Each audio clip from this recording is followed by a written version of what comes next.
Tem um assunto aqui, tem dois assuntos. Deixa eu ver se. Eu vou tentar tocar pelo menos em um. Eu não queria tocar nele, mas vamos lá. Ai, ai, ai, ai, ai, ai, ai. E isso daqui, olha, meu Deus do céu. Vamos lá. Eu tenho saudade da minha época de escola bíblica dominical, porque eu pegava algumas revistas que, assim, tinham uns temas muito polêmicos, por exemplo. Os temas das revistas de escola bíblica dominical que eu peguei. Quem não sabe, eu fui professor de escola bíblica dominical, quase 10 anos. A gente pegava, aprendi mais do que ensinei, viu?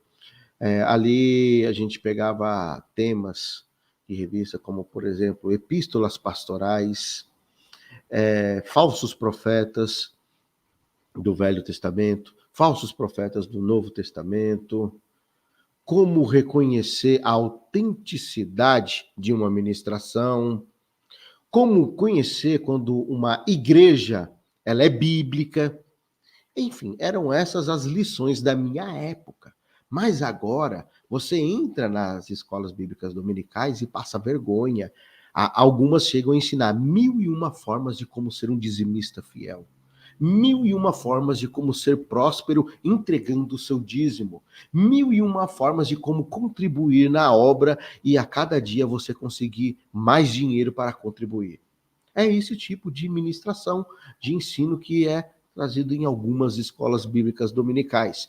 1001 formas de como idolatrar o seu pastor. 1001 formas de como ser um puxa-saco e se vender idolatrando o seu líder religioso e a sua denominação. É isso que é ensinado.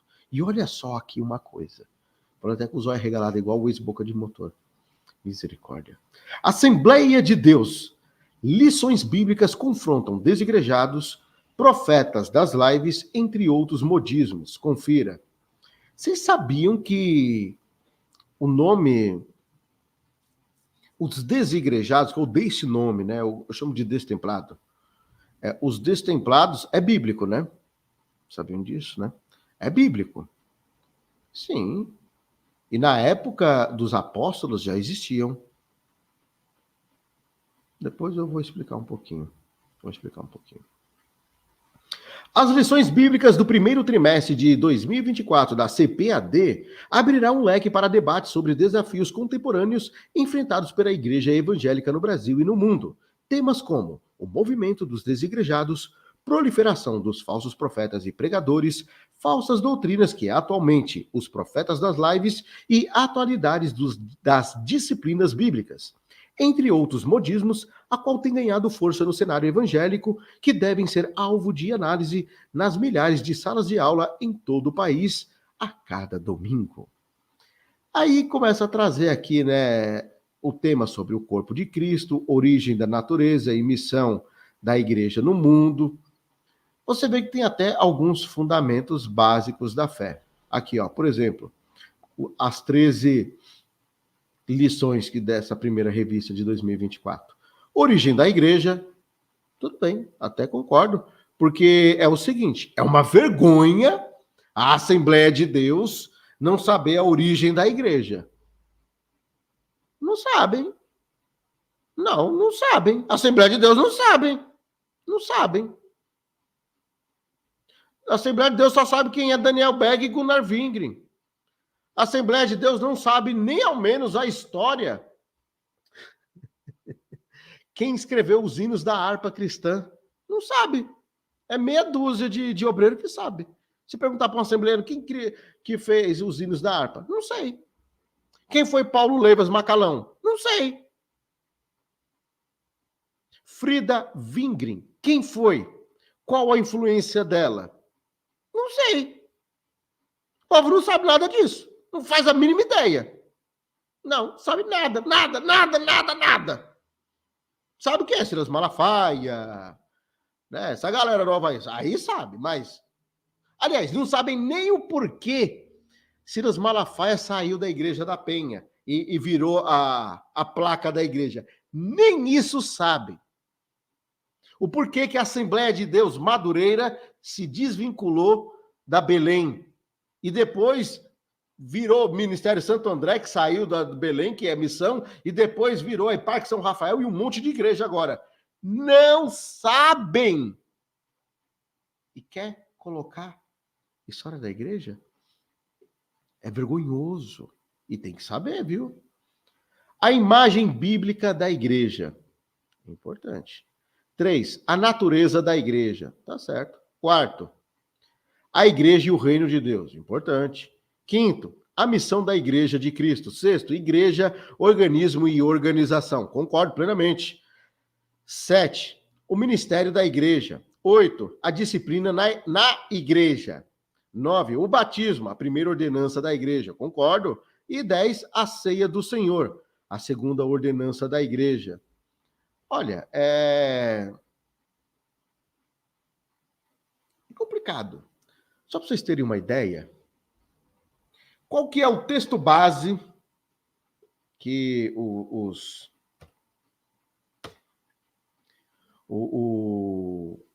os pentecostais usam na maioria das suas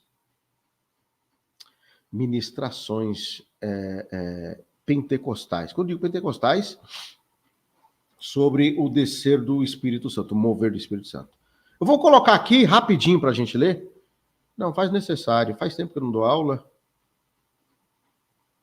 Vamos lá. Olha só.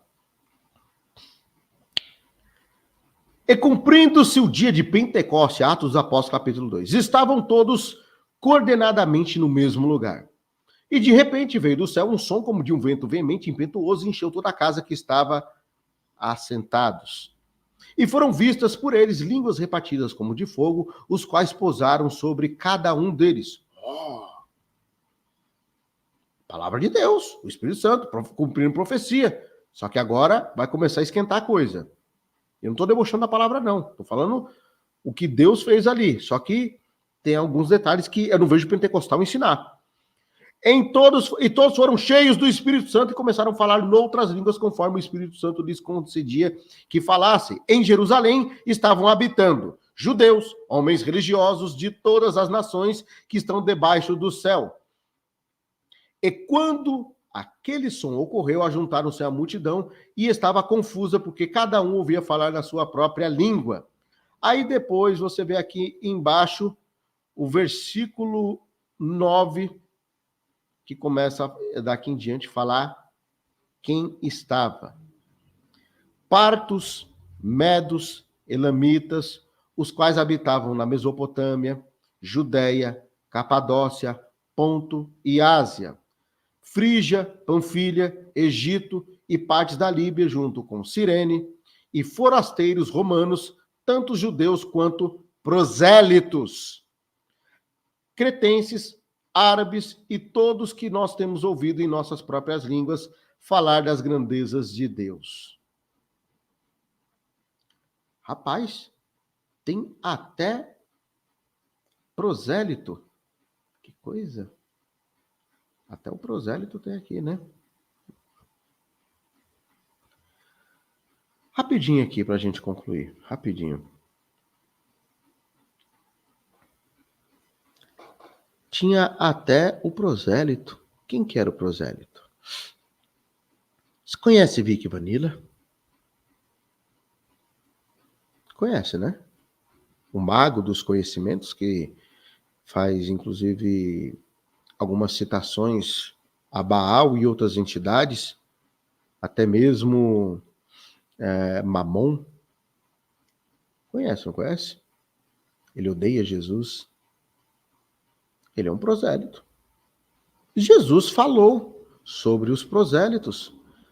Falou: ai de ti, fariseu hipócrita, porque vocês nem entram e nem deixam entrar, fazendo 2 vezes filho do inferno, fazendo proselitismo. O que é um proselitismo? O que é um prosélito? Vamos lá. O camarada que simpatiza da fé judaica, todo respeito aos nossos irmãos judeus, mas ele não cumpre as observâncias da lei mosaica. E junto da lei mosaica, ele quer colocar uma enxurrada de coisa. Numerologia, astrologia, enfim, coisas que são de outras crenças que não tem absolutamente nada a ver. Inclusive, a própria o Pentateuco, o Tanar, ele acaba condenando tudo isso. Aí o camarada pega, faz uma maçaroca daquela, uma celeuma, né, de tudo isso daí, coloca tudo junto e fala que é judeu. Então você via ali no meio até o camarada que vende indulgência, que fala que está consagrando a rosa ungida de Israel, já tinha nessa época. É o prosélito, o proselitismo. Faltou uma galera. Faltou uma galera. Faltou. Mais para frente, você vai, passa alguns capítulos, Pedro diz que tem uma visão. Não diz? Deixa eu colocar aqui. Ai, meu Deus do céu, tem que ir pelo capítulo. Não está indo. Vamos lá, rapidinho essa aulinha aqui, rapidinho. Ai. Tá faltando uma galera. Eu tô mostrando biblicamente aqui, derrubando qualquer teologia que venha falar sobre desigrejado, que eu odeio esse nome. Põe na tela aí, BBT, de novo para nós. Põe na tela aí. Do outro jeito, pelo amor de Deus, não mata de vergonha, não. Aí. Olha só. Visão de Pedro, Atos 10. E havia em Cesareia um homem por nome Cornélio, centurião da corte, chamada Italiana, piedoso e temente a Deus, com toda a sua casa, a qual fazia muitas esmolas ao povo e contínuo orava a Deus. Opa, peraí, ele é o quê? Piedoso. Ué, os piedosos não estavam lá. Os piedosos é aqueles que não se reuniam lá no templo, porque eram considerados impuros para entrar. O cenáculo do templo, aonde o irmão Pedro, junto dos demais discípulos que depois se tornaram apóstolos, eles não oravam na casa dos outros. Não! Vamos continuar lendo aqui o texto. Olha só o que diz aqui o texto. E este que, à hora nona do dia, viu claramente uma visão de um anjo de Deus que se dirigia a ele e dizia, Cornélio, a qual, fixando os olhos nele e muito atemorizado, disse, o que é, Senhor? E ele lhe disse, as tuas orações e esmolas têm subido para a memória diante de Deus. Agora, pois, envia a Jope, manda chamar Simão, com quem tem sobrenome Pedro. E este, hospedado com um certo Simão curtidor, que tem por sua casa junto do mar, ele dirá o que lhe deve fazer. E retirando-se o anjo que falava, chamou os dois criados, e um piedoso soldado do que estava ao seu serviço. E, havendo contado tudo, enviou a Jope. No dia seguinte, indo ao caminho, estando perto da cidade, subiu Pedro no terraço para orar quase a hora sexta. E, tendo fome, quis comer, e quando preparava, sobreveio-lhe o arrebatamento de sentidos. Não é igual ao arrebatamento que disseram lá do rapaz, não, viu? É de sentidos. E viu o céu aberto e descia um vaso, como se fosse um grande lençol atado pelas quatro pontas e vindo para a terra, no qual havia todos os animais quadrúpedes e feras e répteis da terra e aves do céu. E foi-lhe dirigida uma voz, dizendo, levanta-te, Pedro, mata e come. Mas Pedro disse, de modo nenhum, Senhor, porque nunca comi coisa nenhuma comum e impura. E a segunda vez, a voz falou para ele da mesma forma.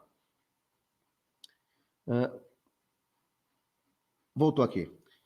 E disse, não faça comum ao que Deus purificou. Depois, no texto, a gente vê lá embaixo que Pedro foi pregar para ele o evangelho, para a sua casa, e desceu o Espírito Santo sobre ele, assim como os demais. Por quê? Ele era um piedoso, um desigrejado, um destemplado, alguém que não era justo o bastante aos olhos da igreja da época para se assentar com eles. Porque na época eles acreditavam que só eram dignos de estarem juntos ali a galera que estava na panelinha deles, que fazia parte daquela comunidade, que estava ali na congregação do pastor Pedro.